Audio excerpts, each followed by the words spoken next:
Good evening. Uh, it's a nice spring night, and I just wanted to talk to you about one of my favorite writers, none other than Jack Kerouac. Kerouac was a member of the Beat Generation. He's one of the big three or four writers from that group.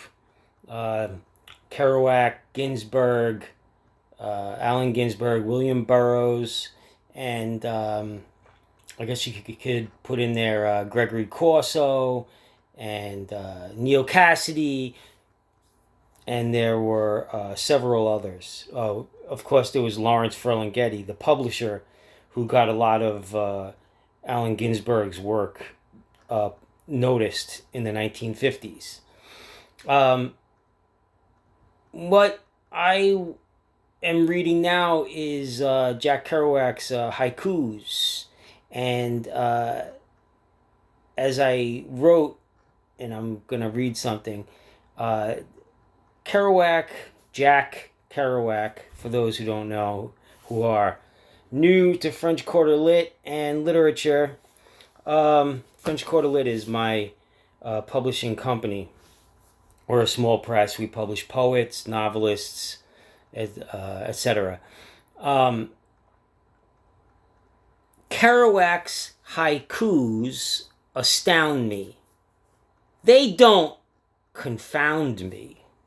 They are, as he has been quoted saying, simple, pure, free of trickery, airy, and graceful, like a Vivaldi pastorella.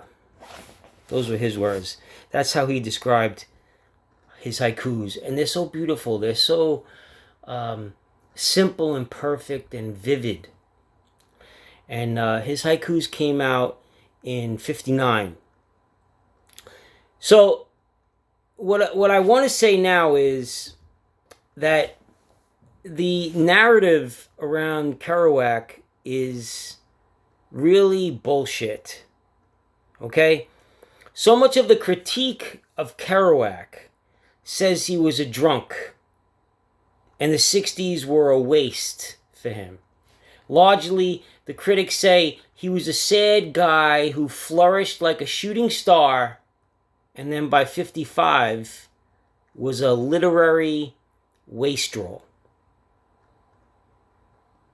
I wholeheartedly disagree. And I get frustrated when I hear these cliches. In the 60s, Kerouac published 6 books. He got married to a Greek lady who he knew from when he was a kid, and he took care of his mother. He bought a couple of houses and toured Europe, stopping off in Italy and France to do literary interviews. He spoke fluently with the French journos in their own language. That he was a drunk was apparent when he showed up at on the Buckley show and outwitted the host and the young and radical Ed Sanders. As irksome as the phrase can be, yes, he was a functioning alcoholic. But what happened in the 60s was he got away from the New York City press. He disappeared like Rimbaud into the American hinterlands. He retreated to Long Island and Florida and the Carolinas, where he reveled with the hillbillies and the fishermen and the salt of the earth, which is what he was always about. The salt of the earth. If you read Dharma Bums, On the Road, The Subterraneans, and the rest, you know that Kerouac was just a mama's boy on a spiritual quest, looking for God under his boot soles.